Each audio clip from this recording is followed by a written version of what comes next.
Vous écoutez un podcast de EJR Radio, la radio pour tous.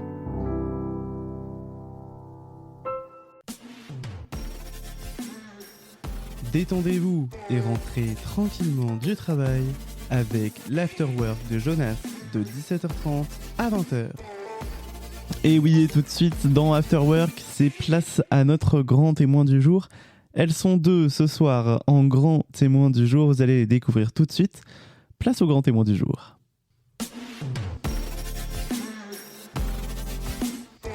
Afterwork, le grand témoin du jour.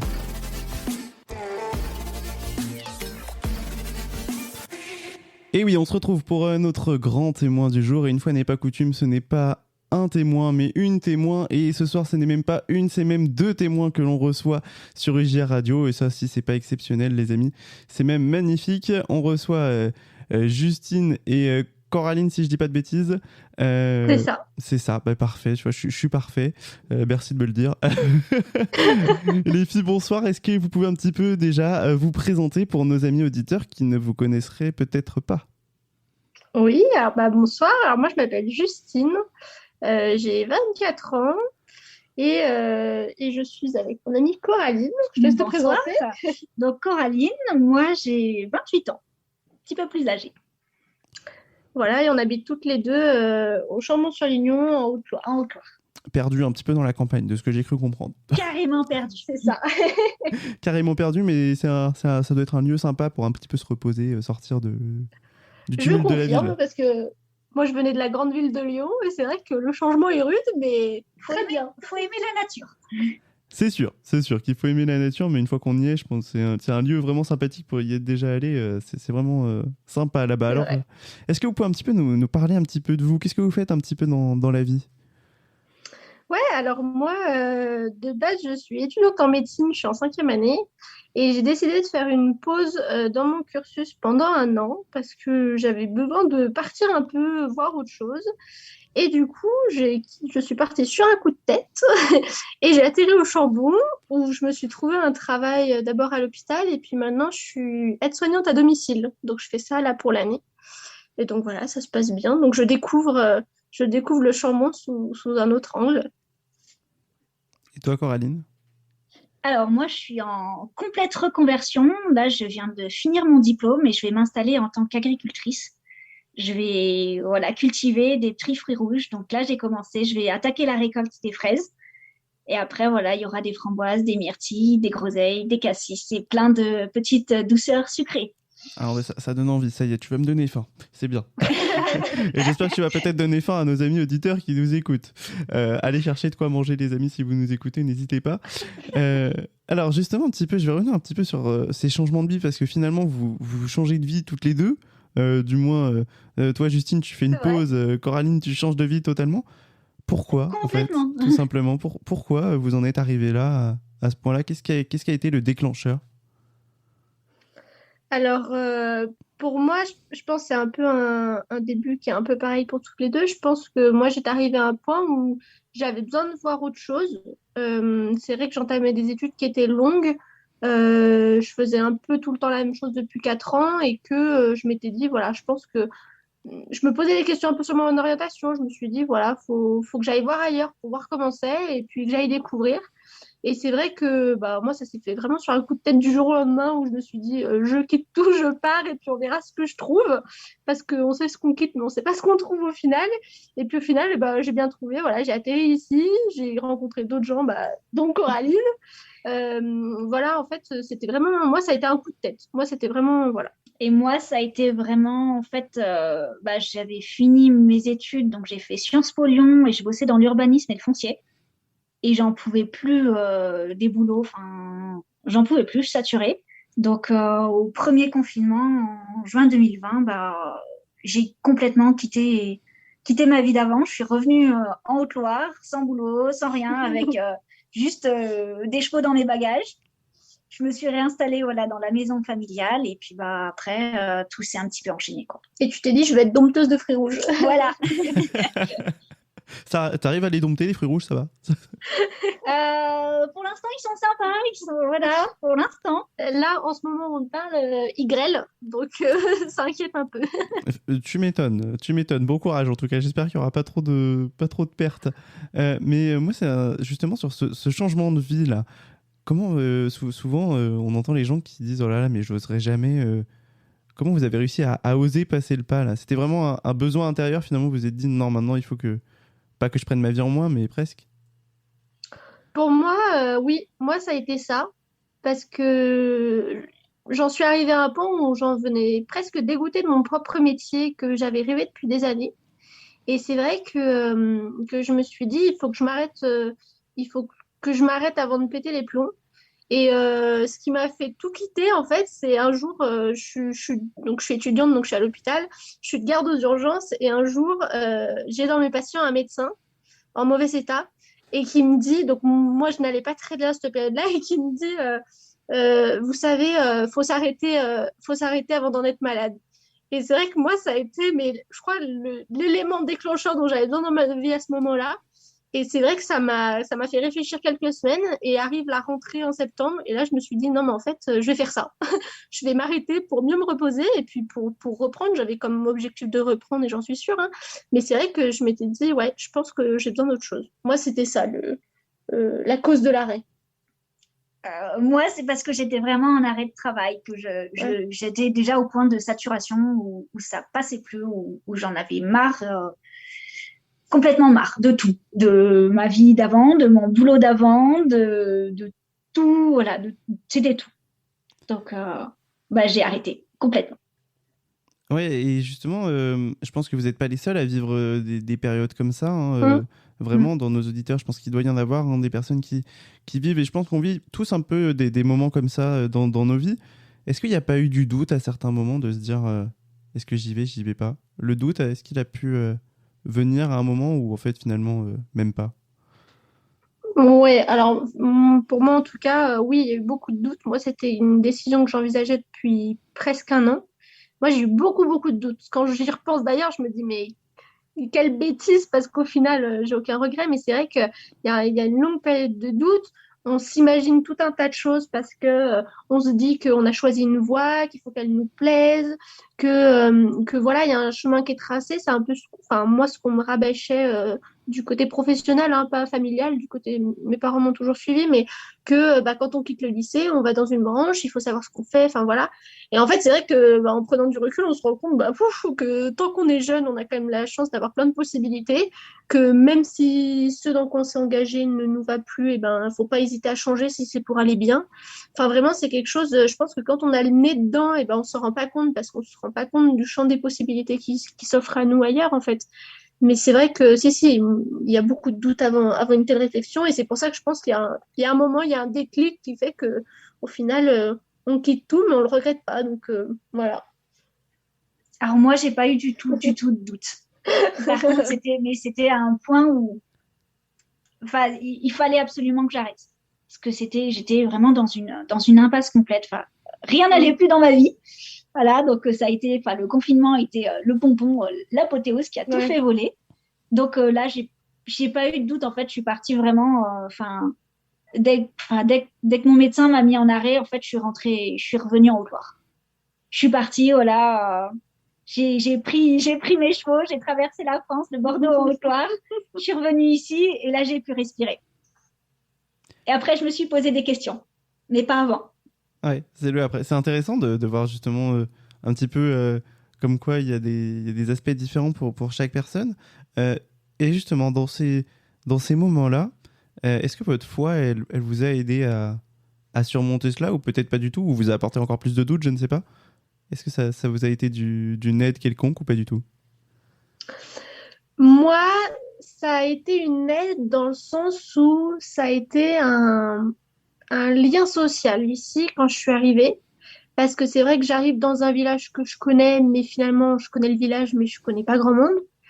Et assez rapidement, je me rapproche des paroisses aux alentours et puis je commence à rencontrer les pasteurs qui sont contents de voir aussi arriver quelques jeunes. Et je me fais recruter un peu pour faire de la musique. Alors, complètement volontairement, hein, parce que j'étais tout à fait d'accord pour faire de la musique, pour animer des groupes de jeunes, des choses comme ça.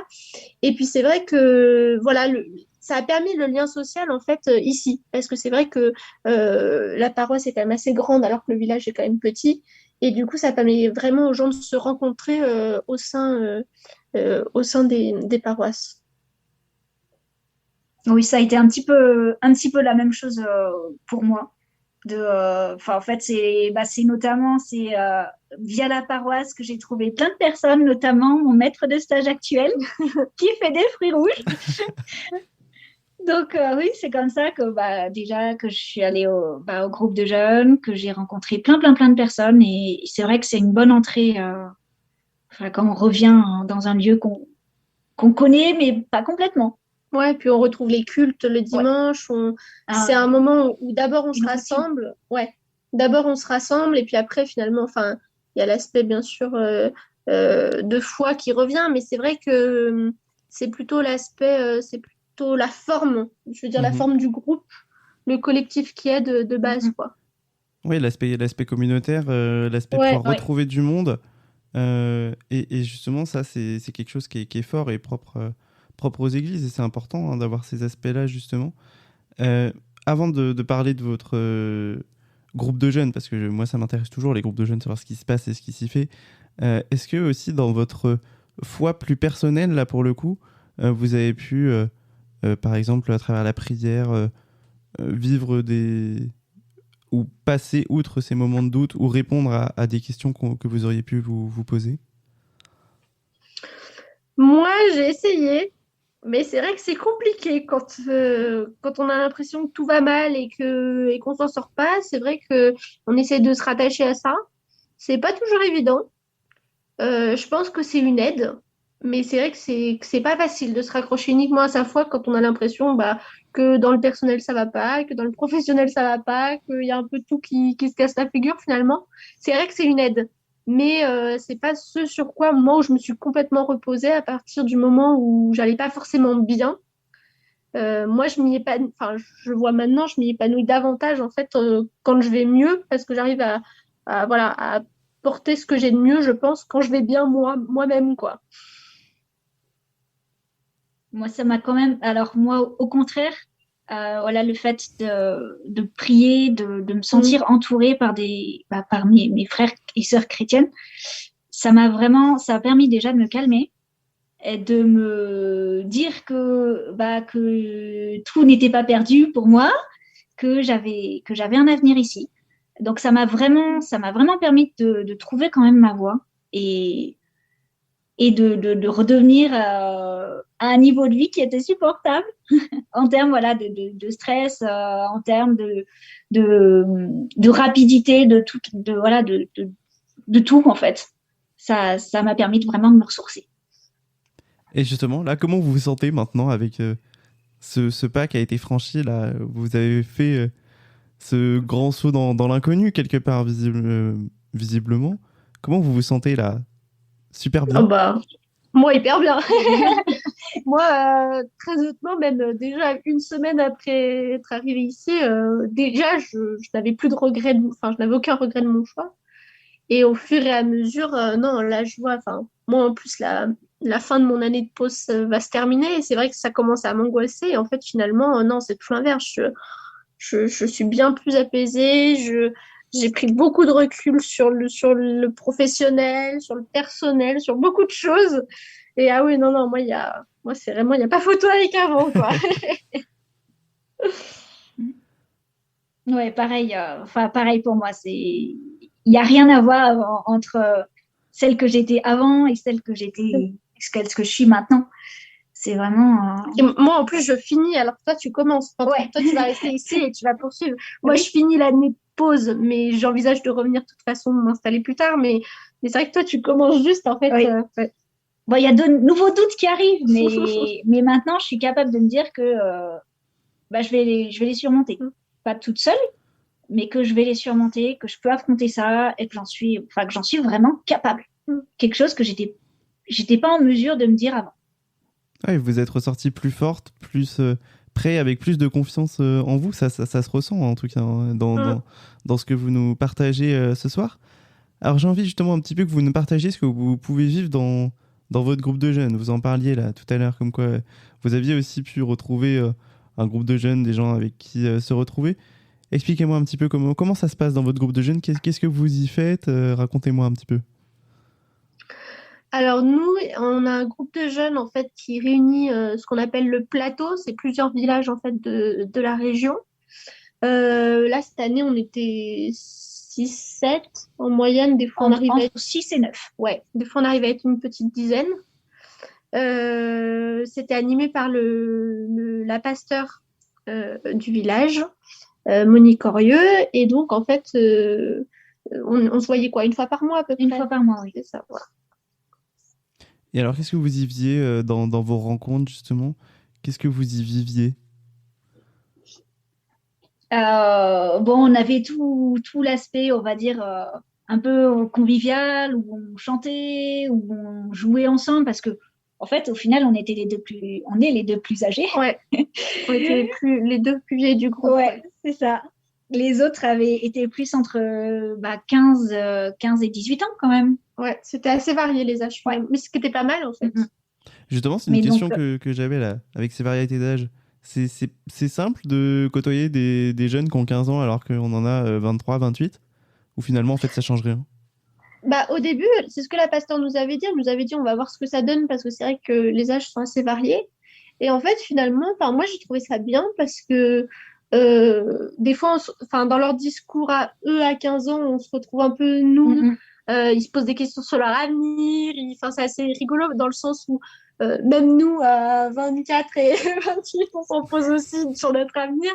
Mais du coup, c'était assez chouette d'échanger parce que finalement, les échanges étaient hyper intéressants, même si nos âges étaient quand même très variés. Et je sais pas ce que tu en penses. Oui, c'était vraiment, c'était très intéressant. Puis il y avait une super dynamique de groupe où en fait, des fois, on avait l'impression que notre expérience pouvait leur servir à réfléchir aussi sur ce qu'elle pouvait, enfin sur ce qu'elle vivait, et que nous, en étant voilà un petit peu plus vieilles, aussi, on pouvait répondre à certaines de leurs interrogations. Donc c'est vraiment, il y avait une super dynamique pour ça. Ouais, et puis il y avait un temps de musique, on faisait un temps de jeu, puis après, des fois c'était plutôt des textes de la Bible, des fois c'était des thèmes qu'on avait choisis. Donc, ça, on l'avait fait en début d'année, on avait fait les textes choquants de la Bible, on avait fait, qu'est-ce qu'il y avait d'autre? La vie après la mort. La vie après la mort. Voilà, en fait, à chaque séance, on avait des petits thèmes comme ça qui permettaient en fait d'avoir un guide conducteur durant le soir, quoi. Ouais, donc vous aviez vraiment un temps convivial, ça on le ressent, un temps aussi plus de réflexion. Qu'est-ce que vous aimeriez dire aux auditeurs jeunes là, qui nous écoutent, si par exemple ils ont envie d'aller dans un groupe de jeunes ou s'il n'y en a pas dans leur paroisse, qu'est-ce que vous voudriez leur dire? Moi, je voudrais leur dire qu'il ne faut pas hésiter à aller trouver le pasteur du coin, que souvent ils sont toujours partants pour monter des groupes de jeunes quand il y a un jeune qui est motivé, même quand le groupe de jeunes n'existe pas, à partir du moment où il y a un jeune, je pense que ça se fait. Je pense que parfois, il y a des groupes où ça colle pas. Parfois, ça arrive que on soit pas forcément bien dans un groupe. Faut pas hésiter à partir. Il y en a d'autres qui peuvent nous correspondre. Je pense qu'il faut être dans un groupe qui nous plaît, là où voilà, on n'y va pas reculons parce que c'est pas du caté strict. Ça doit être un moment de partage, de convivial. Voilà, moi ce que je dirais. Et toi? Autre chose, pareil? Je n'ai jamais hésité, franchement. Ouais. Ça peut apporter vraiment beaucoup, beaucoup de bien, et ça permet quand même de réfléchir entre chrétiens à des thèmes que souvent on n'a pas franchement le temps de réfléchir ou de dire les choses. Et puis aussi, quel que soit notre parcours dans la spiritualité, même si on s'en est un peu éloigné ou même si on en est au contraire très proche, finalement, c'est chouette de pouvoir échanger tous ensemble parce que ça arrive qu'il y en ait qui disent voilà, moi ça m'est arrivé, il m'est arrivé ça dans la vie et puis je me suis éloignée de la religion, et je trouve ça bien aussi d'échanger parce que pour nous de comprendre pourquoi on en arrive là, c'est hyper quel que soit en fait comment on peut dire, pas le niveau mais notre Le parcours vécu. spirituel, en fait. Bien sûr. Et est-ce que vous pensez que c'est quelque chose qu'il faudrait peut-être plus généraliser dans les églises, entre jeunes ou peut-être même entre jeunes et moins jeunes, permettre ces temps de discussion, de réflexion? Ouais, oui, Oui. ça serait super qu'il y en ait dans chaque paroisse. Après, c'est vrai que c'est compliqué à organiser pour les pasteurs parce que faut trouver les jeunes, faut des jeunes qui soient motivés pour que ce soit régulier. Donc, c'est du boulot pour eux, mais c'est vrai que ça vaut le coup quand on arrive à trouver assez de monde et que ça tourne. C'est vrai que nous, par exemple, on dit qu'on était une dizaine. Ça arrivait que des fois, on se retrouve à 3 ou 4 à des séances. Bah, c'est pas grave, on adapte la séance et on fait avec. C'est pas grave quand tout le monde peut pas venir. Voilà, je pense aussi faut que ce soit assez flexible, voilà, dans les deux sens, exactement. Oui, que ce soit libre. Et je te rassure, t'inquiète pas, c'est exactement pareil chez nous à Rouen. On peut très bien être 12-13 comme se retrouver à deux, hein. Donc ne vous inquiétez pas, ce n'est pas Ouais, c'est propre ça. à votre paroisse. C'est vraiment. Mais c'est aussi ça qui est important. Je trouve que, en fait, pour moi, encore étant aussi dans mon groupe de jeunes, c'est un lieu en fait, où on peut se sentir libre de venir, de pas venir et de parler, de discuter. Je sais pas si c'est un petit peu le cas aussi chez vous, j'ai l'impression. Oui, Oui. oui, c'est vrai. Oui, qu'on culpabilise pas de pas venir, en fait, c'est pas grave. Il y a des fois, on n'a pas envie. Je pense que quand on n'a pas envie, bah, faut pas y aller parce que c'est pas utile. Mais oui, oui, complètement. Que chacun se sente libre d'aller et venir comme il veut, même de ramener des personnes qui sont ou non croyants. D'ailleurs, c'est hyper intéressant d'échanger et voilà, je pense qu'il faut que ce soit ouvert à tout le monde et que tout le monde s'y sente accueilli. Effectivement, c'est, je pense, quelque chose qui est très important. Alors, Justine, je sais que tu en as vécu des carrés manquifs, hein, si je dis pas de bêtises, avec Ouais, la région Centrale-Provence. Je sais pas toi, Coraline? Non. Non, eh ben c'est pas grave. Regarde, comme ça, tu vas pouvoir bien répondre à la question que je vais vous poser. C'est une question que j'aime bien poser aux jeunes que j'ai à la radio. C'est un carrément kiff. Alors, je sais pas si tu y étais, Justine, mais c'est un carrément kiff sur imaginer son église de rêve de demain. Et moi, j'aime bien poser cette question à mes invités jeunes. Quelle serait votre église, et moins jeune d'ailleurs, parce que je l'ai posée même à Emmanuelle Sebold, la présidente de l'église protestante unie de France. Mais quelle serait votre église de rêve, votre église de demain, là, si vous devriez imaginer une église, je vais pas dire parfaite, mais l'église que vous aimeriez voir? Qu'est-ce que vous aimeriez, vous, en tant que jeune, pour plus tard? Ou pour maintenant, hein. C'est la Plus question de piège. jeunes. Vraiment plus de jeunes, parce que là, on se sent un petit peu, ouais, il y a petit des peu endroits. seul quand même. Enfin, Mm. quand on arrive dans un culte, bah, que ce soit l'une ou l'autre, on fait chuter la moyenne d'âge. Donc, des fois, c'est, bah, ne serait-ce que, bah, voilà, pour discuter bah, de certains sujets, bah, C'est bien quand ouais, c'est entre jeunes, quoi. ouais. Ouais. Et que surtout, enfin, qu'on puisse se retrouver face à des personnes qui ont les mêmes préoccupations au même moment. Enfin, parce que c'est bien de pouvoir discuter avec des retraités qui ont des problèmes de retraités, de petits-enfants, de voilà. À un moment, ça nous concerne pas. Enfin, on peut en discuter, mais c'est pas On ce n'a qui pas les nous mêmes touche. attentes. Voilà. Donc, pouvoir vraiment bah, créer du lien et discuter avec des gens qui sont voilà, dans nos préoccupations, de débuter en fait quand même notre vie ou la redébuter. C'est pas mal. Donc oui, beaucoup plus de jeunes. Beaucoup plus de jeunes, mais Ouais, à votre ouais. avis, pourquoi il y a pas de enfin, je peux le dire, il n'y a pas de jeunes. S'il y en a, à la preuve, vous êtes là et on en a quand même des jeunes. Et pourquoi il y en a pas autant que ce qu'on aimerait? Alors déjà dans notre coin, c'est parce que les jeunes, faut les trouver. Tout bêtement, il y a plus de retraités que de jeunes, hein. Statistiquement, Ouais, mais c'est indéniable. moi j'étais à Lyon et mon groupe de jeunes c'était émietté aussi. C'était pas forcément propre à la campagne, hein. C'était c'est compliqué. Je pense qu'il y en a qui partent parce que ils se sentent pas forcément bien dans une paroisse. Et je pense que bah, quand on n'est pas bien quelque part, comme je l'ai dit tout à l'heure, moi je pense qu'il faut pas hésiter à aller trouver une autre paroisse qui nous correspond mieux. Et je pense qu'il y en a qui partent et puis finalement en fait qui ne vont pas ailleurs. Et c'est vrai que c'est dommage parce que du coup bah, il y a plein de jeunes qui fuient en fait de l'église et du coup eh ben, ça fait qu'on se retrouve un peu tout seul quand on va au culte, quoi. Mais c'est vrai que moi je sais que quand j'étais plus petite, vers mes 10-15 ans, On avait beaucoup de musiciens. On se retrouvait, par exemple, les jeunes, on se retrouvait beaucoup autour de la musique, des choses comme ça. Maintenant, au niveau de la musique, eh ben, pareil. Même à travers la musique, finalement, ils étaient quand même partis. Donc, c'est vrai que ça pose problème. Après, je sais pas, il y a peut-être d'autres raisons, mais Après, dans les précédentes paroisses où je suis allée, bah, c'est vrai que quand j'y allais, donc c'était les premières fois où j'y allais, c'était bah, le culte le dimanche matin à 10h30, ou voire plus tôt. Déjà, il faut arriver à se lever, tout bêtement. Donc, bah, j'avais bien aimé, je crois que c'était sur Lyon, où on pouvait venir, il y avait un culte à 18h. Et tout bêtement, bah, c'est bien, des Ouais, fois, c'est vrai. quand on rate un petit peu l'horaire. Et puis après, au culte de savoir qu'il y a des activités qui sont organisées qui peuvent nous plaire en tant que jeunes, c'est bien aussi. Il faut, comme vous l'avez dit, savoir accueillir tout le monde et leur permettre d'être accueillis avec leurs besoins, finalement, répondre à leurs envies, à leurs besoins. Et ça compte aussi pour nous, les jeunes, comme pour les plus âgés, hein. Je pense que c'est vraiment important d'accueillir tout le monde dans sa globalité et dans ses besoins.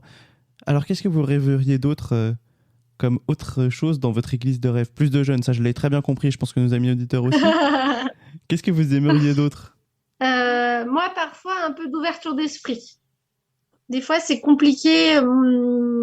Des fois, c'est une mini-société, un peu, les gens se rendent compte, hein, mais c'est vrai que je pense aussi qu'il y en a qui partent parce que il y a des idées radicales sur certaines choses, il faut que le culte se passe comme ça, il faut que, voilà. Et je pense que des fois, eh ben, voilà, il y en a que ça. Il y a Coraline qui rigole beaucoup à côté de moi. Non, Je mais pense qu'en fait, c'est compliqué. De toute façon, c'est toujours compliqué que tout le monde s'entende, hein, je le sais bien. Mais je pense qu'il y en a qui ça fait peur parce que voilà, des fois ça peut paraître un peu rigide et je pense qu'il y en a qui prennent la fuite un peu à cause de ça aussi. T'as le droit de pas être d'accord. bien Bah, sûr. là, je trouve au contraire qu'il y a plus d'ouverture d'esprit, en tout cas dans la paroisse où je suis, que dans celle où j'ai pu être avant. Ou parce que j'ai fréquenté, enfin quand j'étais plus petite avec ma mère, on allait dans une église évangélique. Et là, c'était pas du tout, du tout, du tout la même ouverture d'esprit. Alors c'était sur la forme, c'était beaucoup plus libre, alors que sur le fond, les discours étaient beaucoup plus radicaux et ça m'allait pas du tout. Donc non, moi je suis pas d'accord. Enfin, c'est pas mon ressenti. Enfin, c'est comme toi, c'est pas ma paroisse actuelle. C'est dans celle que j'ai connue. Voilà, c'est différent. Mais de toute façon, à partir du moment où tu as du lien entre les gens, t'as toujours des gens qui sont pas d'accord. Voilà.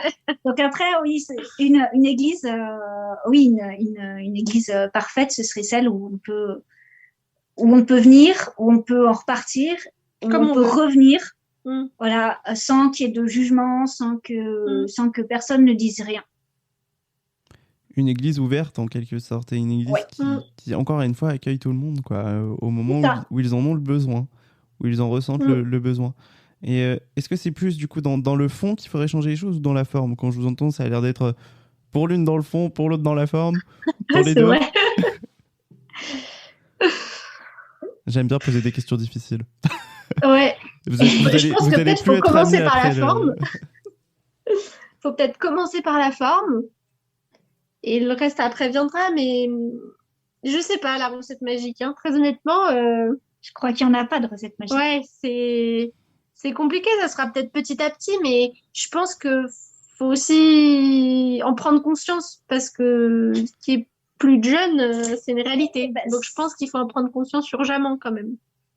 Et puis, c'est nous, les jeunes, qui allons apporter le changement aussi. Donc, Ouais, s'il n'y a ouais, plus de c'est vrai. jeunes, Et c'est bien le ce que changement, il ne va jamais arriver. c'est totalement vrai ce que tu dis, hein, que c'est nous les jeunes qui allons aussi devoir apporter des choses, etc. C'est typiquement ce que nous avait dit Emmanuel Sebold, hein, il nous avait dit les jeunes, il faut qu'ils osent, et Gwenaël Boulet, pasteur dans l'évangélisation, nous avait dit la même chose, il faut que les jeunes osent aller parler à vos pasteurs, aller parler à vos conseils presbytéraux, proposer des choses. Et je pense que nous, on a aussi des sujets peut-être à porter plus en tant que jeunes qui nous touchent peut-être plus. Vous voyez, est-ce qu'il y a des sujets justement que vous aimeriez porter dans votre église ou dans votre région, au niveau de l'église avec un grand E national, voire même international? Là, tu nous poses une colle. Ouais, mais tu sais, j'aime bien poser des questions difficiles et compliquées. Est-ce qu'il y a des sujets qui vous touchent plus que d'autres, peut-être? Ou peut-être pas du tout, et pour vous, tout est important? Alors moi, il y a vraiment la problématique de l'écologie, de l'environnement et de l'Église verte aussi. Voilà, de qu'est-ce qu'on peut faire en tant que chrétien, comment on peut agir, comment arriver à structurer un peu plus notre pensée. D'après, voilà, qu'est-ce que dit la Bible, voilà, quelles orientations on peut prendre. Parce que la Bible, elle en parle de prendre soin de la terre en plus. Oui. Très écologique d'être chrétien. Normalement. Ouais, après, en autre thème,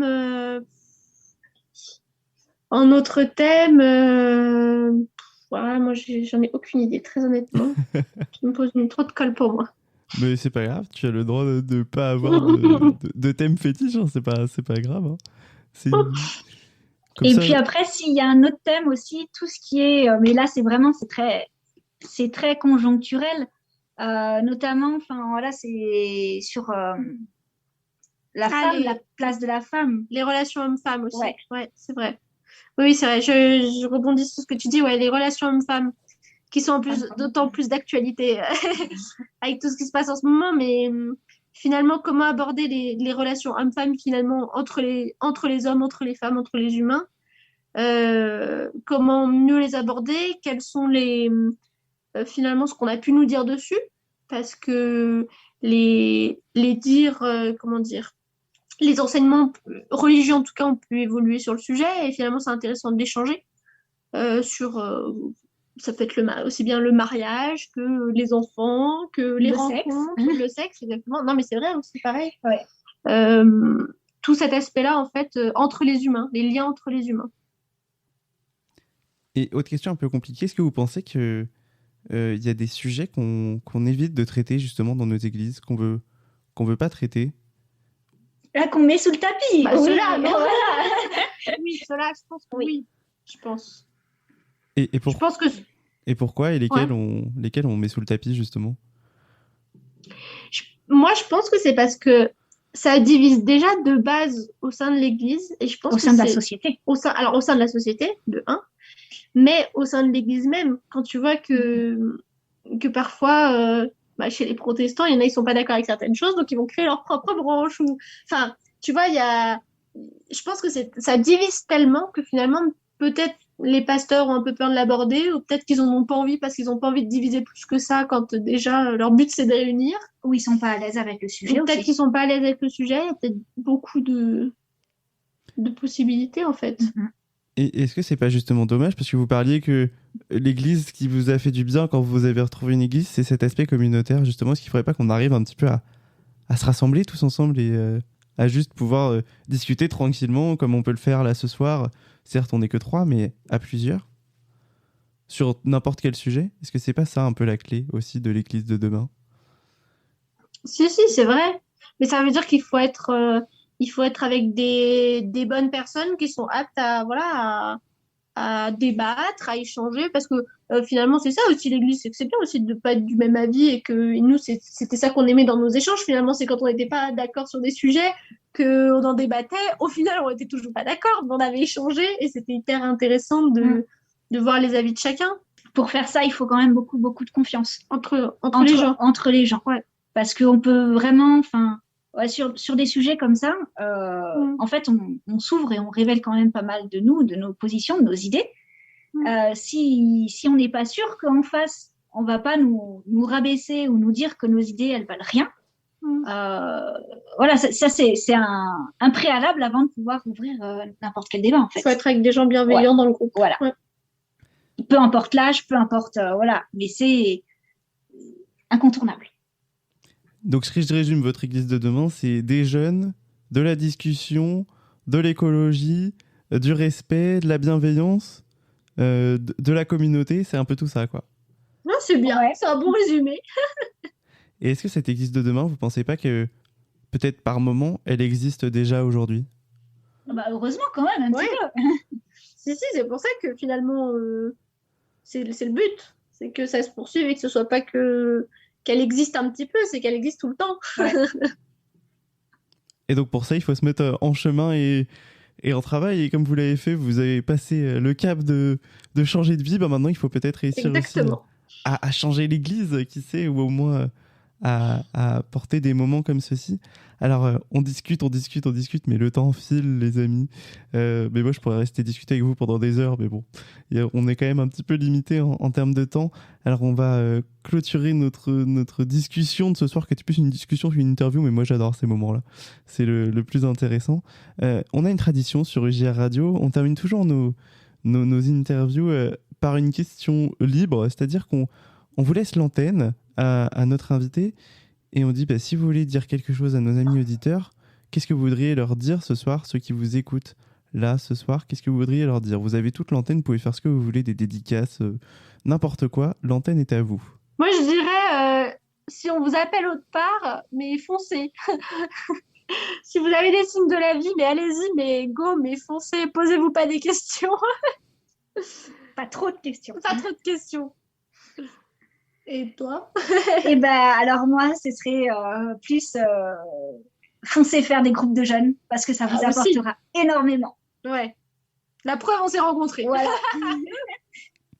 Et au moins ça se voit et je pense que ça va donner envie peut-être aux jeunes qui nous écoutent d'aller foncer à leur groupe de jeunes ou d'aller former des groupes de jeunes et d'aller pouvoir justement créer ces liens que vous nous montrez ce soir, enfin que vous nous faites écouter du moins parce qu'on est quand même à la radio, mais voilà, vous nous avez montré et expliqué de très belles choses. Franchement, moi je vous souhaite tout le courage pour tout ce qui vous reste encore à vivre et un grand chapeau d'avoir osé changer de vie finalement, parce que je sais que c'est pas facile, et puis vraiment continuez, changez pas, vous êtes toujours de bonne humeur, donc ne changez pas surtout. C'était vraiment génial ce soir et je vous remercie vraiment d'avoir été avec nous et vous êtes les bienvenus quand vous voulez sur UJR Radio pour nous parler de tout et n'importe quoi. Moi je suis toujours preneur. Merci beaucoup, merci à toi pour cette discussion, c'était vraiment chouette. Et tant mieux, et donc pour nos amis auditeurs, on va continuer notre émission en marquant une pause musicale. Retrouvez After Work du lundi au jeudi en direct de 16h30 à 19h sur UJR Radio durant l'intégralité du mois de juillet avec Jonas. Vous n'avez pas pu vivre ou vous souhaitez réécouter un passage d'After Work? Aucun problème, tout est disponible en podcast sur toutes vos plateformes préférées dès le lendemain. UJR Radio, la radio pour tous.